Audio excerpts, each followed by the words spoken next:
वालेकुम। आज का हमारा टॉपिक कैपेसिटर पे है। लेक्चर को स्टार्ट करने से पहले मैं बताती चलूँ कि आप मेरे चैनल को लाइक करें, शेयर करें और सब्सक्राइब करें और बेल आइकन पे क्लिक करें ताकि आपको नई आने वाली वीडियोस की नोटिफिकेशन भी मिलती रहे। तो आज का हमारा टॉपिक कैपेसिटर पे है। कैपेसिटर को हम पहले भी डिस्कस कर चुके हैं, लेकिन वो डिस्कशन जो थी वो हमारे टेक्स्ट बुक के लिहाज से जो है बहुत ही एक लिमिटेड जो है वो डिस्कशन थी। लेकिन आज की जो हमने कैपेसिटर के ऊपर डिस्कशन करनी है वो जो है उसमें इंपॉर्टेंट एमसीक्यूज़ वाइज पॉइंट्स हैं।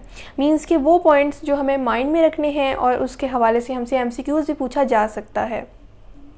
और हमारी आज की डिस्कशन ही कुछ ऐसी होगी कि हमें एमसीक्यूज़ भी हैं जो बीच बीच में से हम सॉल्व करते जाएंगे। मींस की डिस्कशन ही एमसीक्यूज़ वाइज होगी। तो हम स्टार्ट करते हैं कि कैपेसिटर सबसे पहले हमारे पास चीज़ क्या है, ये ऐसी कौन सी डिवाइस है और इसकी एप्लीकेशन, इसकी वर्किंग और उसके कुछ इंपॉर्टेंट जो है स्टेप्स जो हमारे सर्किट्स में जो हैं हमें अप्लाई करते हुए माइंड में रखने चाहिए, वो क्या है उनको हम देखेंगे। तो कैपेसिटर हमारे पास है कि capacitor is a two terminal passive component. ये हमारे पास टू टर्मिनल जो है ये डिवाइस होती है। जैसे कि आपको डायग्राम में मैंने टू टर्मिनल्स यहाँ पर शो किए। ये टू टर्मिनल्स जो हैं ये एक टू टर्मिनल डिवाइस है।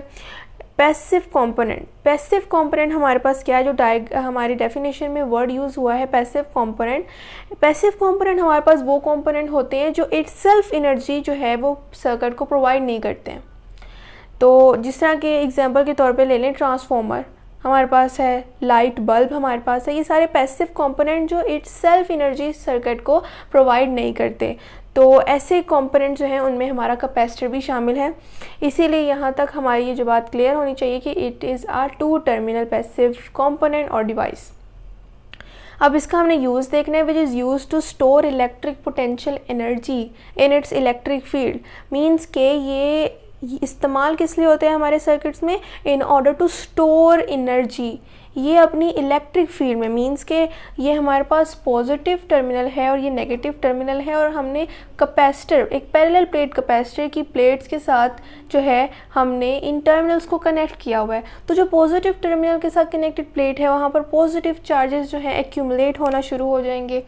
यहाँ पर पॉजिटिव चार्जेस एक्यूमुलेट होना स्टार्ट हो जाएंगे और इलेक्ट्रोस्टैटिक इंडक्शन के फिनोमिना की वजह से जो हमारे सामने वाली प्लेट है, जो हमारे पास अभी जिस पे चार्ज स्टोर नहीं हुए हैं, वो इस तरह से उसके चार्जेस अपने आप को रीअरेंज कर लेंगे कि नेगेटिव जो चार्जेस हैं वो इनर साइड के ऊपर आ जाएंगे, उस साइड की इनर साइड के ऊपर जो हमारे पास किसकी तरफ है, जिसका फेस हमारे पॉजिटिव प्लेट की तरफ है।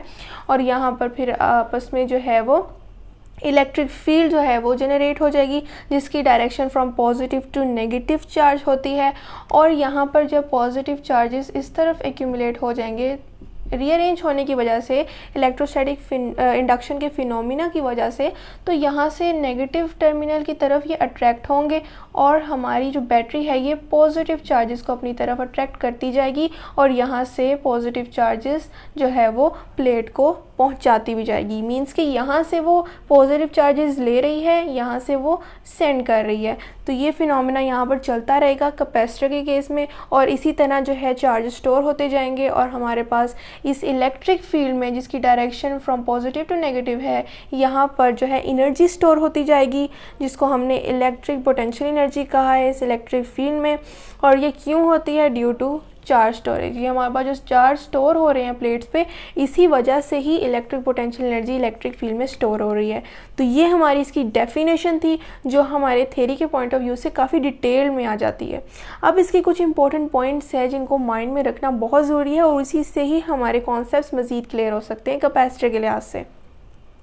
पहला हमारे पास पॉइंट है जो हमने डेफिनेशन में ही डिस्कस कर लिया है थॉरोली के, charge stored by electrostatic induction.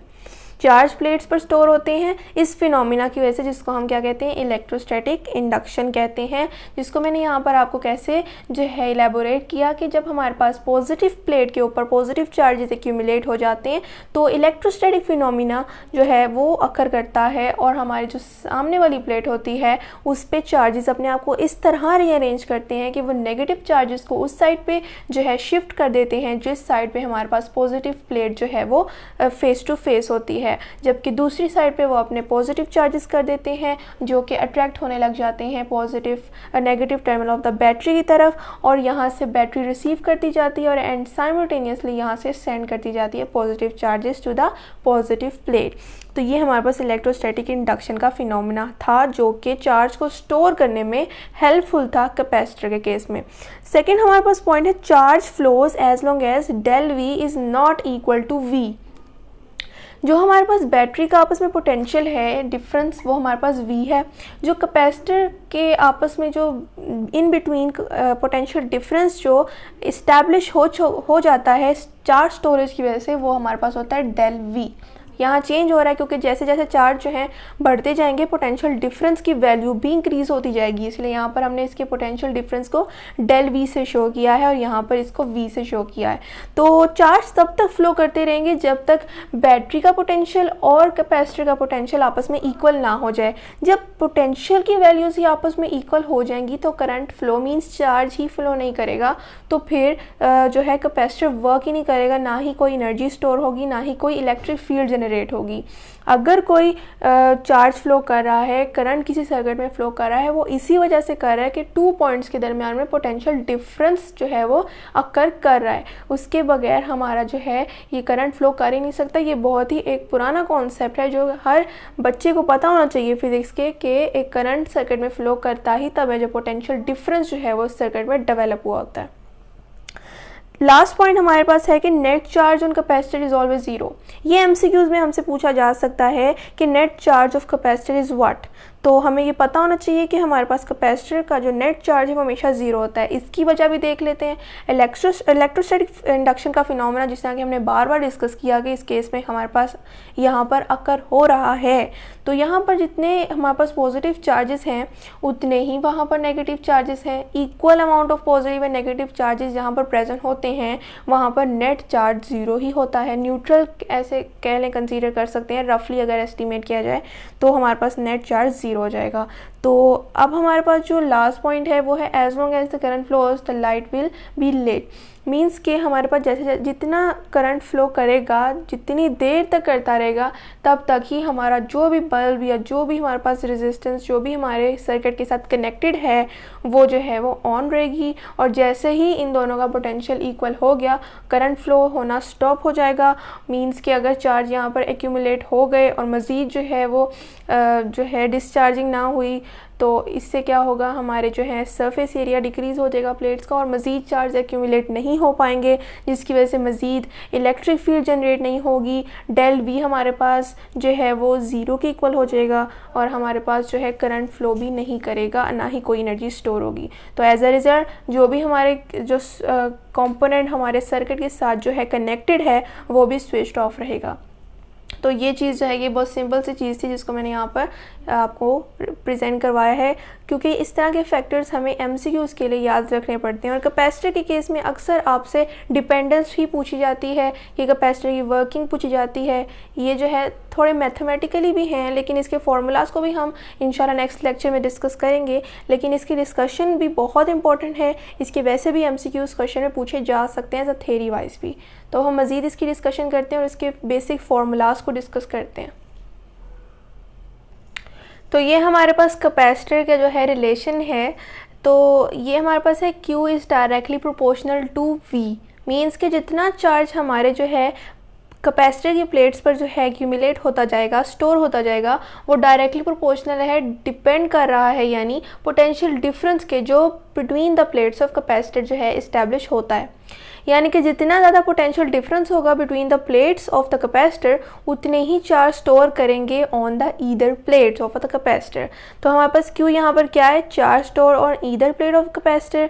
C हमारे पास जो है प्रोपोर्शनैलिटी के साइन को हटाने के लिए हमें इज इक्वल टू और साथ एक कांस्टेंट रखना होता है। कैपिटल C हमारे पास एज अ कांस्टेंट एक as a capacitance of capacitor है। मीन्स इसको भी हमने डिस्कस करना है और इसको हम पहले भी डिस्कस कर चुके हैं। अब हम MDCAT के हवाले से बात करें तो उसके मुताबिक हम इसकी डिस्कशन करेंगे। V हमारे पास सिंपली पोटेंशियल डिफरेंस है जो कि एग्जिस्ट कर रहा है between the plates of a capacitor. अब हमारे पास कैपेसिटेंस क्या है, क्योंकि हम इन दोनों रिलेशन को थॉरली डिस्कस पहले भी कर चुके हुए हैं। तो कैपेसिटेंस हमारे पास एक कैपेसिटर की कह लें एबिलिटी है ये असल में इसका बेसिक यूनिट है कैपेसिटेंस, मींस के एबिलिटी है कैपेसिटर की in order to store charge. एक कैपेसिटर की जो है ये एक एबिलिटी होती है कि एक कैपेसिटर कितनी जो है वो चार्ज को अपनी प्लेट्स पर एक्यूमुलेट कर रहा है, तो उसको हम कैपेसिटेंस कहते हैं। मींस कि उसकी कैपेसिटी कितनी है अगर सिंपली हम बात करें तो। कैपेसिटेंस के फॉर्मूले को हम इसी फॉर्मूले से जो है वो डिराइव करते हैं कि C is equal to Q over V। यहाँ से जब हम Q और V के यूनिट्स को पुट करते हैं कूलम ओवर V वोल्ट, तो हमारे पास जो है 1 फैरेड हमारे पास कैपेसिटेंस का यूनिट आ जाता है। अब हमारे पास कैपेसिटेंस जिन चीज़ों पे डिपेंड करती है उसको देख लेते हैं, जिसको हमें MCQs में पूछा जा सकता है। डिपेंडेंस हमारे पास कैपेसिटेंस की क्या है, it depends upon the geometry of plates. Means के जो भी हमने डायग्राम ड्रॉ की और कई बार ड्रॉ की कैपेसिटर की जो प्लेट्स हैं उनकी ज्योमेट्री, क्योंकि हमारे पास एक कैपेसिटर डिफरेंट शेप्स और डिफरेंट साइजेस का होता है। तो ये जो हमारे पास कैपेसिटेंस है जो कि एक एबिलिटी है कैपेसिटर की, वो डिपेंड कर रही है प्लेट्स की ज्योमेट्री पर, मींस कि उसकी शेप पे डिपेंड कर रही है। हमने जो प्लेट्स ली हैं वो पैरेलल प्लेट्स ली हैं और रेक्टेंगुलर शेप की जो है उसकी ज्योमेट्री है। अब हमारे पास दूसरा जो है फैक्टर है कैपेसिटेंस की डिपेंडेंस का, वो है distance between the plates of the capacitor. इस चीज़ पर भी हमारी कैपेसिटेंस डिपेंड कर रही है। Effective area of plates, means के हमारे पास जो प्लेट्स हैं कैपेसिटर की उनका एरिया कितना है, उनका इफ़ेक्टिव एरिया कितना है जो कि हमारे पास रिस्पॉन्सिबल है इस एबिलिटी के लिए in order to store charge. Last हमारे पास ऑप्शन है डाई इलेक्ट्रिक मीडियम जो प्लेस किया जाता है between the plates of the capacitor. इस पर भी हमारा कैपेसिटर की जो है कैपेसिटेंस वो डिपेंड कर रही है, यानी कैपेसिटर की एबिलिटी डिपेंड कर रही है। हमसे जो है MCQs में ये भी पूछा जा सकता है, अगर हम थर्ड जो है डिपेंडेंस की बात करें कि ये हमारे पास एक प्लेट है और एक हमारे पास एक स्मॉल साइज़ की प्लेट है, तो अब बताएं कि इन दोनों में से किसका जो है एरिया इफ़ेक्टिव एरिया है प्लेट्स का। तो हम हमेशा स्मॉल साइज़ की प्लेट को as a effective area consider करेंगे। इसकी वजह भी मैं बताती हूँ कि हमारे पास ये दोनों प्लेट ज़ाहिर है हमारे बैटरी की टर्मिनल्स और पॉजिटिव और नेगेटिव के साथ कनेक्टेड हैं। तो जब पॉजिटिव जो है प्लेट पे जब पॉजिटिव चार्जेस एक्यूमुलेट स्टार्ट हो जाएंगे होना, तो इनकी बेसिस पर ही इलेक्ट्रोस्टैटिक इंडक्शन का फिनोमेना इस वाली प्लेट पे अकर होगा और चार्जेस अपने आप को रीअरेंज करके यहाँ पर नेगेटिव चार्जेस लेकर आएंगे और दूसरी साइड पर हमारे पास जो है पॉजिटिव चार्जेस आएंगे। तो डिपेंडेंस हमारे पास ये है कि स्मॉल साइज़ की जो प्लेट है वो ही इफ़ेक्टिव एरिया शो कर रही है, उसी की बेसिस पे हमारे पास जो है नेक्स्ट प्लेट अपने चार्जेस को रीअरेंज करते हुए जो है अपने इनर साइड पे जो कि पॉजिटिव प्लेट के फेस की तरफ है उस पर नेगेटिव चार्जेस को रीअरेंज करती है। तो ये था आज का हमारा टॉपिक, जिसमें हमने कुछ ऐसे ही की पॉइंट्स MCQs वाइज डिस्कस किए जिसमें हमारे जो MCQs जो हैं कैपेसिटर के हवाले से पूछे जा सकते हैं। इसके कुछ फार्मूलाज हैं जो कि हमारे दूसरे आर्टिकल्स के मुताबिक जो हैं बहुत सिंपल हैं, उनको हम इंशाल्लाह नेक्स्ट लेक्चर में डिस्कस करेंगे। तो अगर आपको कोई क्वेश्चन हो इस डिस्कशन के हवाले से तो आप ज़रूर पूछें। मैं फिर बताती चलूँ कि आप मेरे चैनल को लाइक करें, शेयर करें और सब्सक्राइब करें और बेल आइकन पर क्लिक करें ताकि आपको नई आने वाली वीडियोज़ की नोटिफिकेशन मिलती रहे। शुक्रिया, अल्लाह हाफ़िज़।